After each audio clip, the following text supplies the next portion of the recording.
জনগণ যদি এনসিপির ওপর আস্থা রেখে রাষ্ট্র পরিচালনার দায়িত্ব দেয়, অর্থনৈতিক এবং বাণিজ্যিক ঘাটতি এবং কারো ওপর নির্ভরশীলতা ক্রমান্বয়ে কমিয়ে এনে আমরা ভারসাম্যপূর্ণ কূটনৈতিক সম্পর্ক তৈরি করব। বাংলাদেশ রাষ্ট্রের জন্মের পর গত ৫৫ বছরে যে রাজনৈতিক ও সামাজিক বন্দোবস্ত গড়ে উঠেছে তার মূল ভিত্তি ছিল বৈষম্য। এরই পরিণতিতে ২০২৪ সালের জুলাইয়ে পুরো কাঠামো ভেঙে পড়েছিল। এই বৈষম্য কেবল অর্থনৈতিক নয়, এটি রাজনৈতিক ক্ষমতা, সামাজিক মর্যাদা, আইনের প্রয়োগ এবং সুষম বন্টনের প্রতিটি স্তরে গভীরভাবে প্রথিত। রাষ্ট্র পরিচালনার দায়িত্বে যারা ছিল এবং ক্ষমতাসীনদের সংস্পর্শে পৌঁছাতে পেরেছে তারাই শুধু নিজেদের ভাগ্য বদলে নিয়েছে। বিপরীতে সাধারণ মানুষ, শ্রমজীবী শ্রেণী এবং প্রান্তিক জনগোষ্ঠী সর্বক্ষেত্রে বঞ্চিতই থেকে গিয়েছে। স্বাধীনতার পর রাষ্ট্রের মূল প্রতিশ্রুতি ছিল সাম্য, মানবিক মর্যাদা ও সামাজিক ন্যায় বিচার। কিন্তু বাস্তবে রাজনৈতিক আনুগত্যই হয়ে উঠেছে সামাজিক ও অর্থনৈতিক সাফল্যের প্রধান শর্ত।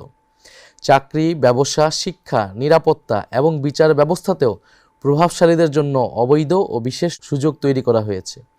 ক্ষমতার কাছাকাছি থাকা রাজনীতিক, আমলা ও দুর্নীতিগ্রস্ত ব্যবসায়ীদের একটি চক্র রাষ্ট্রীয় সম্পদ, ব্যাংক ব্যবস্থা এবং উন্নয়ন প্রকল্পকে ব্যবহার করে নিজেদের সম্পদ বাড়িয়েছে, আর সাধারণ মানুষের জীবনের মৌলিক প্রয়োজন পূরণের সংগ্রামী ব্যস্ত থেকেছে। বাংলাদেশের উন্নয়ন পরিকল্পনা গড়ে উঠেছে রাজধানী ঢাকাকে কেন্দ্র করে।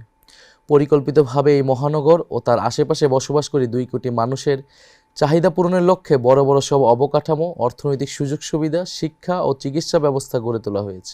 আর এদের মাথার উপরে বসে রাজধানী কেন্দ্রিক একটি ছোট্ট ধনিক শ্রেণী তৈরি হয়েছে, যারা অসৎ উপায়ে রাষ্ট্রীয় সম্পদ নিজেদের মধ্যে ভাগাভাগি করে নিয়েছে। অথচ প্রকৃত উন্নয়ন হলে তা দেশের সব অঞ্চলে সমানভাবে বিস্তৃত হওয়ার কথা ছিল। গ্রাম, মফস্বল, শহর ও দেশের প্রান্তিক জনগোষ্ঠীর উন্নয়নের আকাঙ্ক্ষিত জনদাবি উপেক্ষিতই রয়ে গিয়েছে। এই বৈষম্যমূলক ব্যবস্থার বিরুদ্ধেই জুলাই বিপ্লব ছিল একটি গণবিদ্রোহ, যার লক্ষ্য ছিল পুরনো বন্দোবস্ত ভেঙে ন্যায়ভিত্তিক রাষ্ট্র কাঠামো প্রতিষ্ঠা করা।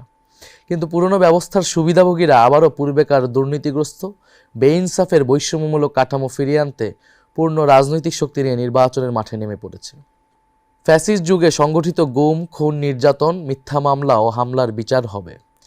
দীর্ঘ ১৫ বছর ফ্যাসিবাদী শাসনে খুনি হাসিনা গুম, হত্যা, বিনা বিচারে কারাবন্দী, হামলা, নির্যাতন, মিথ্যা মামলা করার ক্ষেত্রে পুরো রাষ্ট্রযন্ত্রকে ব্যবহার করেছে। এতে আওয়ামী লীগ ও তার ছাত্রলীগ সহ সকল অঙ্গ সংগঠন, police, RAB, BJP, DGFI, NSI এমন সকল সরকারি বাহিনী ও সংস্থাকে সক্রিয়ভাবে কাজে লাগিয়েছে। তার এই অপকর্মে ব্যবহৃত হয়েছে জনপ্রশাসন, বিচার বিভাগ, সশস্ত্র বাহিনী সহ রাষ্ট্রের সকল প্রতিষ্ঠান। ২৪-এর গণ অভ্যুত্থান ও জুলাই বিপ্লব সম্পন্ন হওয়ার পরে এর সবগুলোই ভেঙে পড়েছে।